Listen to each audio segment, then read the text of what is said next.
کہ گوادر اور کراچی میں جو ہماری سی پورٹس ہیں وہ اپ گریڈ ہوں، انہیں اپ گریڈیشن کی ضرورت ہے اور وہاں پہ فورن انویسٹمنٹ آنی چاہیے۔ اس کے ساتھ ہی ہم نے ان کو ریکویسٹ کی ہے کہ اگر یہ جو پورٹ قاسم ہے اس کی اگر اپ گریڈیشن کی اور اس کو آپریٹ کرنے کا کوئی سلسلہ طے ہوتا ہے تو پھر کراچی سے پپری مارشلنگ یارڈ جو ریلوے کا ہے اس تک ایک ڈیڈیکیٹڈ فریٹ کوریڈور بھی بنے گا جو 55 کلومیٹر لمبا ہوگا، کیونکہ اگر قطری گورنمنٹ آ گئی پورٹ قاسم کو ڈیولپ کرنے کے لیے مور اوور اور وہاں انویسٹ کرنے کے لیے تو پھر وہاں پہ بزنس بہت گرو کرے گا، تو اس کے لیے لازم ہوگا کہ وہ سارے آپریشنز ریل کے ذریعے ہوں تاکہ کراچی کنجیشن سے بچ سکے۔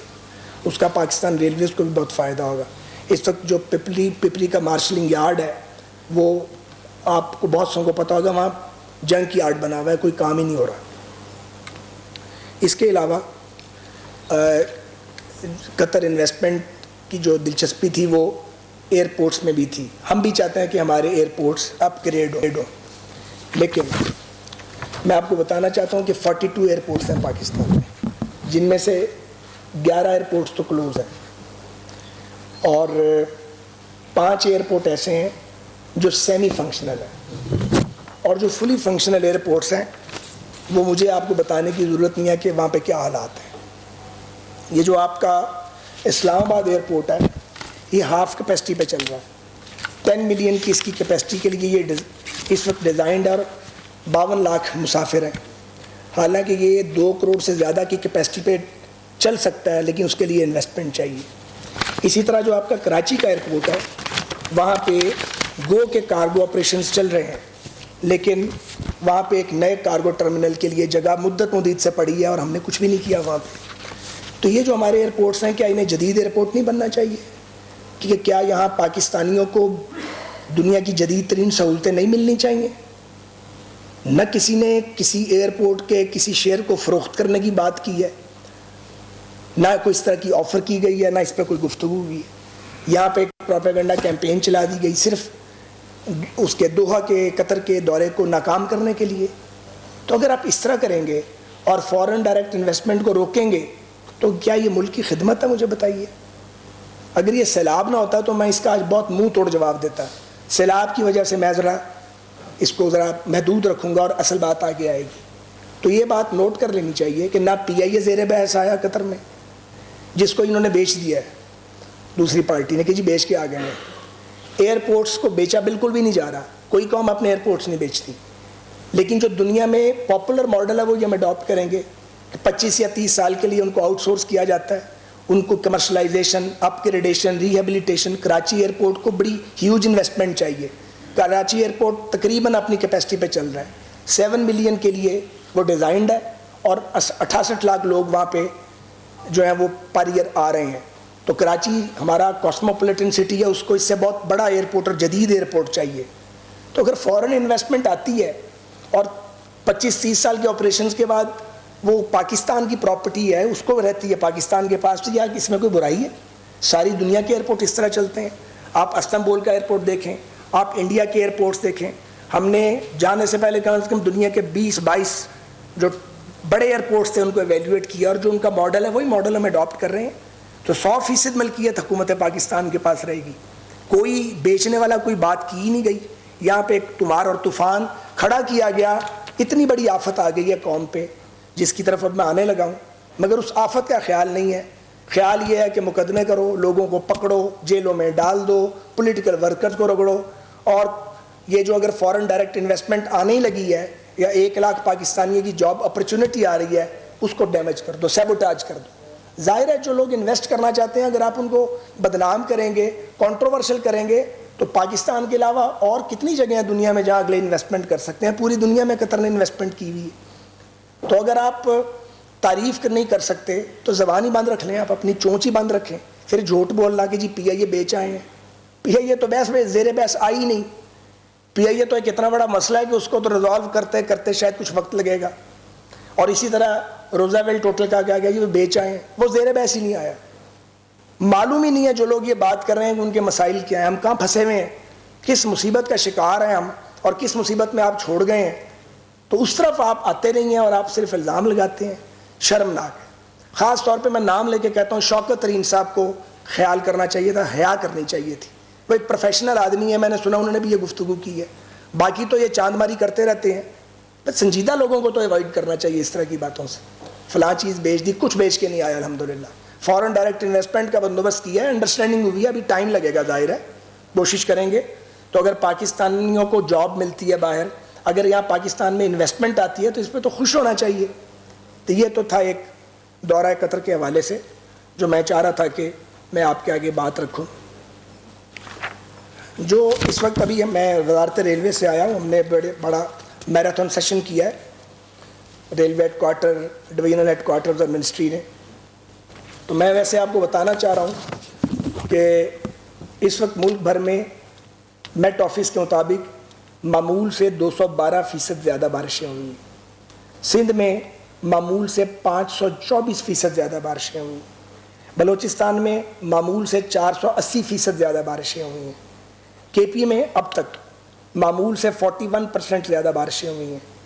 گلگت بلتستان میں معمول سے 125% زیادہ بارشیں ہوئی ہیں. پنجاب میں معمول سے 92% زیادہ بارشیں ہوئی. بعض مقامات ایسے ہیں جہاں 30 سال 44 سال 75 سال 72 سال اور 18 سال کے اور 30 سال کے ریکارڈ ٹوٹے ہیں سندھ میں, بلوچستان میں. تو آپ سوچیں کہ کتنا خوفناک معاملہ ہے اور لوگ کس عذاب اور مشکل میں مبتلا ہیں. تو ریلویز کے حوالے سے ہمارا, ویسے میں آپ کو بتانا چاہ رہا ہوں کہ ہمیں تقریباً 10 ارب روپے ہمیں ہر مہینے خرچ کرنے ہوتے ہیں. اس میں پینشن ہے, سیلری ہے, آپریشنز ہیں. ہم کما رہے ہیں تقریباً 7 ارب روپے, نہیں 7 ارب روپے ہم نے خرچ کرنے ہوتے ہیں آپریشنز پہ. پینشن کے پیسے گورنمنٹ دے رہی ہے. ہم کما رہے ہیں تقریباً 5 ارب. 2 ارب کا ہر مہینے کا شارٹ فال ہے. کوئی چھوٹا سا شارٹ فال نہیں ہے. خسارہ جو ہے وہ جا پہنچا ہے ماشاءاللہ 47 ارب 36 کروڑ روپے کا خسارہ ہے پچھلے سال کا, جو ہم اس سے 10 ارب کم پہ چھوڑ کے گئے تھے. بہرحال میں اس وقت میں پڑھنا نہیں چاہ رہا, لیکن میں آپ کو سچویشن بتا رہا ہوں کہ ہمارے پاس جب میں گیا تھا 20 دن کا آئل سٹاک ہوتا تھا, اب 2 دن کا آئل سٹاک ہے ریلوے کے پاس. اب پیسے نہیں ہوتے. یہ پیچھے بڑی مشکل سے 1 ارب روپیہ چاہیے تھا ایک دن کے اندر, اللہ جانتا کس طرح ہم نے ارینج کیا. تنخواہیں دینے کے پیسے نہیں ہوتے. باتیں اتنی لمبی لمبی کرنا اور اونچی اونچی چھوڑنا, بیڑا غرق کر کے تو آپ خود تشریف لے گئے ہیں اور دوسروں کو کام نہیں کرنے دے رہے ہیں. آپ کس طریقے سے ہم نے پیسے اکٹھے کیے ہیں اور لوگوں کی تنخواہیں ادا کی ہیں, کیونکہ اگر آپ مزدور کو تنخواہ نہیں دیں گے تو اس کے گھر میں تو بھوک آ جائے گی فوری طور پہ. آگے تنخواہوں میں لوگوں کا کچھ پورا نہیں ہو رہا جتنی مہنگائی ہے. تو یہ ایک سچویشن ہے, میں ریلویز کی آپ کو بتا رہا ہوں. اب صورت یہ ہے کہ ابھی ہم نے جو ڈیسیجن کیے ہیں وہ میں آپ کو عرض کرتا ہوں, پھر اگلے بات کروں گا. ریلوے ہیڈ کوارٹرز اور ریلوے کے تمام ڈویژنز میں ایمرجنسی کنٹرول روم قائم کر دیے گئے ہیں جو 24 آورز کام کریں گے. حالیہ شدید بارشوں سے ریلوے ٹریک کو اور ہمارے انفراسٹرکچر کو شدید نقصان ہوا ہے. ابتدائی تخمینہ 10 ارب روپے کے قریب ہے اس وقت تک جو ہو چکا ہے. اس کو بھی ہم ایویلیویٹ کر رہے ہیں. ابھی کچھ دیر پہلے نواب شاہ شہر کو بچانے کے لیے ایک اتھارٹیز باندھ رہی ہیں, تو تقریباً 10 کلومیٹر کا ایک ٹریک ہے, وہاں پہ پانی اب اس وقت 1.5 فٹ کے قریب آ گیا ٹریک کے اوپر. ریلوے کی ایس او پی یہ ہے کہ جب 6 انچ پانی ٹریک کے اوپر آ جائے تو پھر آپ آپریشن بند کرتے ہیں. تو مجھے مجبوری کی حالت میں لیکن مسافروں کی سیفٹی کے لیے یہ اعلان کرنا پڑ رہا ہے, جو ڈیسیژن میں railway headquarter, divisional headquarter اور منسٹری آف ریلویز شامل ہے کہ ہم ریلوے آپریشن کو ML1 پہ جو پیسنجر آپریشن ہے, کارگو آپریشن چلتا رہے گا, لیکن پیسنجر آپریشن کو ہم ایک سرٹن پورشن ہے جو آپ کہہ لیں کہ خانپور سے اوپر اور حیدرآباد تک, اس ایریے میں ہم اس کو بند کر رہے ہیں, کیونکہ مسافروں کی زندگیوں کا تحفظ بہت ضروری ہے. تو ابھی جو ٹرینز, ایک ٹرین لانڈی تک آ گئی تھی اس کو ہم واپس لے کے اب جا رہے ہیں, اور جو 4 بجے والی ٹرین تھی ان کو بھی انٹیمیٹ ہم نے کیا ہے کہ پیسے ہم پورے ریفنڈ کریں گے, لیکن ہم لوگوں کی زندگیوں کا رسک نہیں لے سکتے. البتہ یہ جو ML1 ہے اس پہ پشاور سے لے کے ملتان تک آپریشن جاری رہے گا. ML2 اور ML3 آلریڈی بہت سے ان کے ایریاز انڈر واٹر ہیں.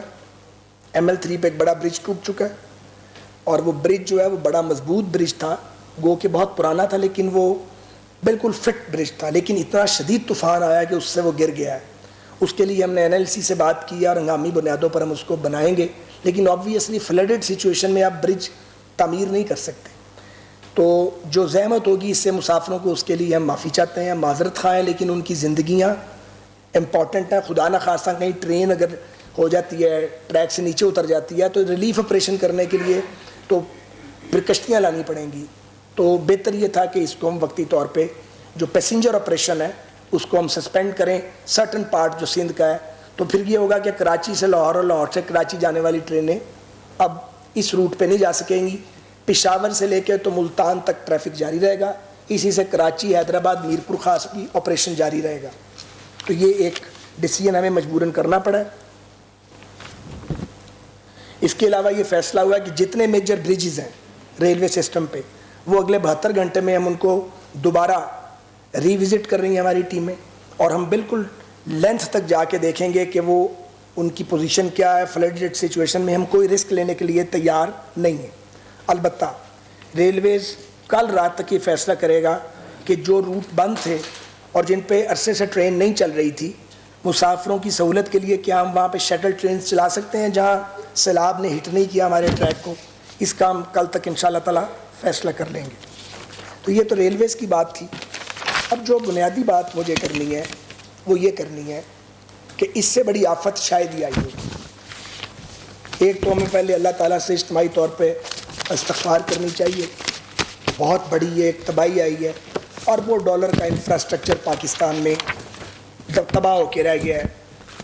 بہت بڑا جانی نقصان ہوا ہے, لوگوں کے گھر معیشی بہہ گئے ہیں اور کھڑی فصلیں تباہ ہو گئی ہیں لاکھوں ایکڑ رقبے کے اوپر. یہ طوفان اترے آپ اس کا اندازہ لگا سکیں گے کہ جو ایریاز جہاں پہ ریت آ گئی ہوگی یا مٹی بھر گئی ہوگی اور فصلیں تباہ ہو گئی ہیں, ان کو دوبارہ بحال کرنا, آگے فوڈ سیکیورٹی کا پرابلم بھی کریٹ ہو سکتا ہے. تو کل قطر سے آنے کے بعد گھنٹوں تک PM ہاؤس میں اس پہ کنسلٹیشنز ہوئی ہے کنسرنڈ وزارتوں کے ساتھ کہ کیسے کامبیٹ کرنا ہے اس سچویشن کو. تو ایک تو ضروری یہ ہے اس وقت کہ نیشنل ہارمنی ہو, اور میں یہ درخواست کروں گا کہ یہ جو سیاسی جنگ ہے اس کو وقتی طور پہ بالائے طاق رکھا جائے. اگر جنگ لڑنی ہے, اگر ہمیں گرانا ہے تو اب ضرور گرائیں, لیکن تھوڑے دن کے لیے اس کو مؤخر کر دیں. پہلے سیلاب کا مقابلہ کر لیں. پہلے جو ہمارے کروڑوں بہن بھائی بچے بزرگ سیلاب میں پھنس گئے ہیں, پہلے تو ہم ان کی جا کے مدد کریں. اور یہ کام بھی مرکزی اور صوبائی حکومتوں نے مل کے کرنا ہے. NDMA اور PDMAs مل کے کام کر رہے ہیں, لیکن زیادہ کلوز کوارڈینیشن کی ضرورت ہے. وہ کلوز کوارڈینیشن ہوگی اور فیڈرل گورنمنٹ کی جانب سے ہر سپورٹ مہیا کی جا رہی ہے اور کی جائے گی جو ممکن ہوگا فیڈرل گورنمنٹ کے لیے تمام صوبائی حکومتوں کو. یہ بہت اہم ہے کیونکہ یہ اس وقت اگر ہم آپس میں لڑنا بند نہیں کیا ہم نے تو لوگوں کا, عوام کا بہت بڑا نقصان ہوگا.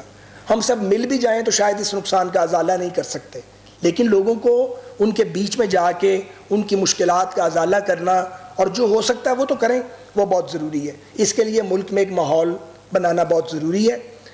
ہم نے کل کمیٹیاں تشکیل دے دی تھیں, نوٹیفائی ہو گئی ہیں, وزراء کی ڈیوٹیاں لگ گئی ہیں. بجائے گھروں میں جانے کے آپ سیلابی علاقوں کے اندر جائیں اور وہاں پہ لوگوں کے بیچ میں رہیں, جا کے ان کے ساتھ کام کریں, خدمت کریں ان کی. یہ بہت ہی ضروری ہے.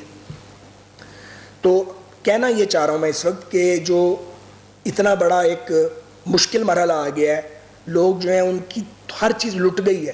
سچی بات ہے, 25,000 چھوڑ کے آپ 1,00,000 روپیہ بھی کسی کو دیں, 2 لاکھ, وہ نقصانات کا